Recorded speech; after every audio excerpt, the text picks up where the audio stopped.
کوئی دنیا کا آدمی جب اس سے کہا جائے کہ اگر تمہیں کوئی لمحہ نصیب ہو کہ جب کہا جائے مانگ جو مانگتا ہے تیری دعائیں قبول ہوں گی، تو وہ ضرور ایسی ایسی باتیں سوچے گا، دو جہان کی دولتیں مانگوں، فلاں جنت مانگوں، فلاں چیز مانگوں.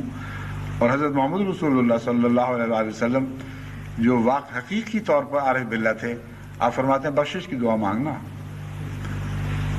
بخشش کے بغیر تمہیں کچھ بھی نہیں مل سکتا.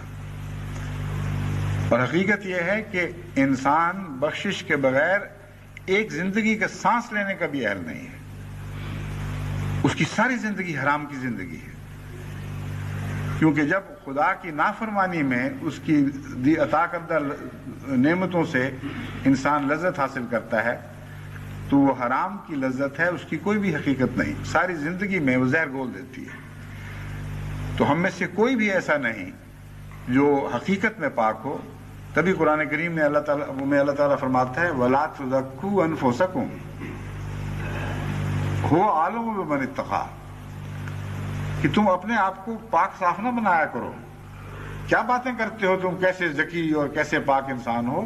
اللہ کو پتہ ہے کہ کون پاک ہے.